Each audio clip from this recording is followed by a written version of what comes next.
Frage würde lauten, gibt es eigentlich eine Möglichkeit, über den Bereich des physikalischen Modells hinaus zu transzendieren, also gewisse Grenzen zu überschreiten? Das würde bedeuten, dass man davon Kenntnis nehmen muss, dass es in dieser Welt nicht nur kollektiven, atomistisch gebauter Materie gibt.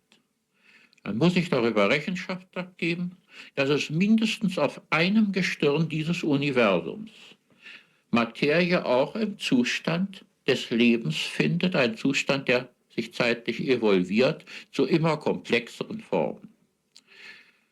Wenn man nun Grenzen überschreiten will, dann liegt es nahe, die Grenze zu überschreiten vom Bereich des Physikalischen, des Physischen in den Bereich des Bios, des biologischen Geschehens.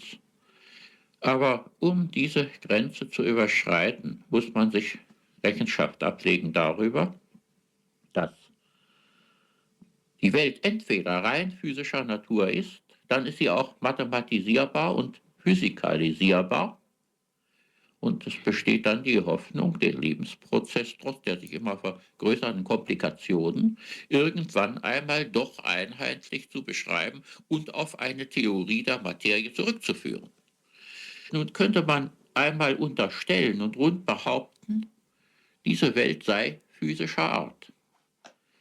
Wenn ich jetzt eine einheitliche Beschreibung der Materie vorliegen habe und ich würde jetzt rein empirisch den Begriff des Lebens induzieren, könnte ich natürlich mit den physischen Methoden die lebenden Organismen untersuchen und komme dann zu einer Beschreibung dieser Desoxyribonukleinsäure-Doppelhelix, die praktisch wie ein Lochstreifen zu lesen ist ein kollinear zu lesender Triplettcode. Und man könnte jetzt natürlich die Frage stellen, wenn diese Welt physischer Natur ist, dann müsste es möglich sein, alle überhaupt denkbaren Lebensstrukturen und Lebensformen, einschließlich der schon vergangenen und der existierenden, auf die Quantentheorie der Valenzschalen von 6 Atomsorten, nämlich Kohlenstoff, Sauerstoff, Stickstoff, Wasserstoff, Phosphor und Schwefel zurückzuführen, weil das die Atomsorten sind, die die Nukleotide der DNS aufbauen. Aber hier vergisst man jetzt eins, man würde ja fordern, dass man die aus den logischen Sätzen eines untergeordneten Systems, nämlich des Systems der Valenzschalen, logische Sätze eines übergeordneten Systems, nämlich der Strukturen, herleitet und der Organisationen. Das scheint mir nicht möglich zu sein. Man betrachtet eine Kathedrale und stellt fest, dass die Kathedrale aus Ziegelsteinen gebaut ist. Dann wird es ein vergebliches Bemühen sein, zu versuchen, die Architekturgesetze der Kathedrale zu begreifen, indem man einen Ziegelstein immer genauer vermisst und immer mehr über seine Eigenschaften, seine Länge, Breite, Höhe, seine Materialzusammensetzung weiß. Das wäre eigentlich ein völlig sinnloses Unterfangen. Wenn ich aber andererseits die mit den Abmessungen des Ziegelsteines nicht mehr zusammenhängenden Architekturgesetze der Kathedrale als übergeordnete System logischer Sätze kenne, dann kann ich ohne weiteres begreifen, warum die eine oder andere Ziegelsteinsorte besonders geeignet ist, die Kathedrale zu erstellen.